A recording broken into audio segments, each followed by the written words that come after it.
নমস্কার, আমি এক ছোট্ট কন্টেন্ট ক্রিয়েটার চন্দনচন্দ বাঙালি।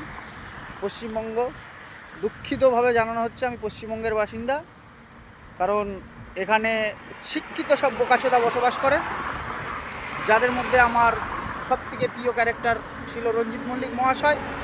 উনি হলো এক অসহ্য যন্ত্রণীয় বোকাচোদার রূপ নিয়েছে, কারণ উনি বলছে এবছরে পশ্চিমবঙ্গের ভোটটা নাকি ওনার চোখে সব থেকে খারাপ ভোট। ওনার 60 বছরে নাকি উনি এটা দেখতে পায়নি।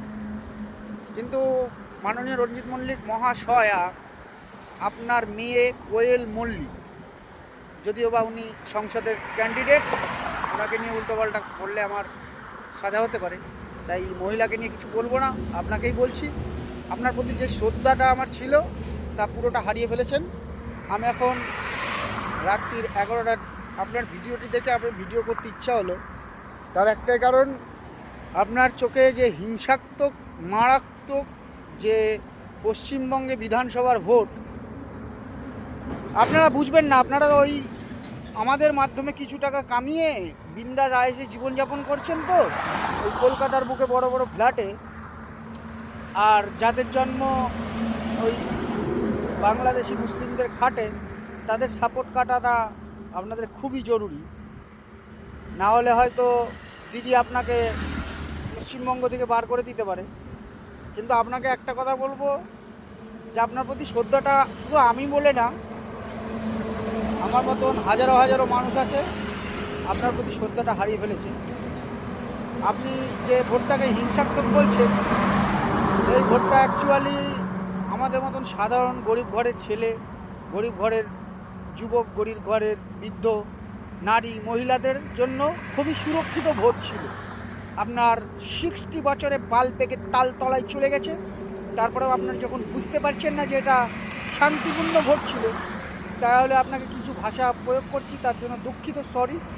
কিন্তু এটা ছিল সবথেকে শান্তিপূর্ণ ভোট, কারণ এখনও পর্যন্ত নন্দীগ্রামে একটা খুন হয়নি।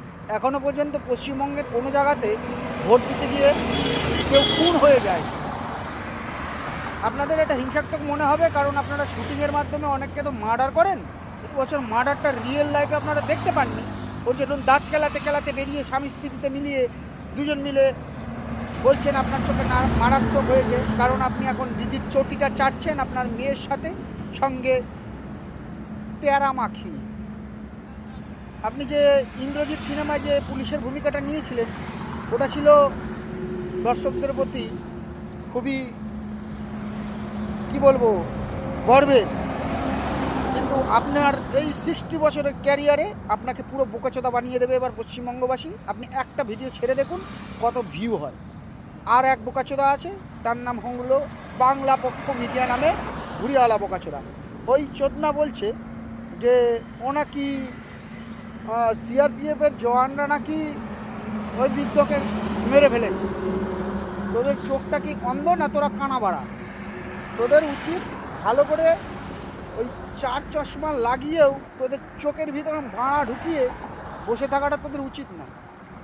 জানি না ইউটিউব আমার এই ভিডিওটা কীরকমভাবে নেবে। আমার চ্যানেলটি ব্লক হয়ে যায়, যাক, অসুবিধা নেই, কিন্তু আর সহ্য হলো না। আর একজন আছে, অভয়ার মাকে নিয়ে যে গানটা লিখেছে। আচ্ছা ম্যাডাম, আপনার এই গানের প্রতিবাদী ভাষাটা যখন অভয়াকে যখন খুন করার পরে বিচারটা পেলো না, তখন বেরোলো না কেন? এখন হঠাৎ করে বুক পেলিয়ে বেরিয়ে আসলো, কারণ অভয়ার মা বিজেপিতে যোগ দিয়েছে। হ্যাঁ, অভয়ার মা বিজেপিতে যোগ দিয়েছে, তার একটাই কারণ, তিনি তার মেয়ের ন্যায্য বিচার পায়নি। হ্যাঁ, মানছি কেন্দ্রেরও দোষ আছে, বলবো না কেন্দ্রের দোষ নেই, কারণ সিবিআই তদন্তর ফলে যদি কেন্দ্র বিচারটা ঠিকভাবে করতো তাহলে বিচারটা পেত, কিন্তু পায়নি। কিন্তু আপনার গানের ভাষাটাও তো কিন্তু ঠিক নয়। উনি কোনো রাজনৈতিক স্বার্থে, নিজের চরিত্রের স্বার্থে উনি রাজনৈতিক দলে আসেনি, কারণ ওনার আগে পিছিয়ে আর কেউ নেই। স্বামী স্ত্রী দুজন, তিলোত্তমা দিদিভাই যেটুকুনি দিয়ে গেছে ওনাদের খাওয়ার যথেষ্ট। ধন্যবাদ।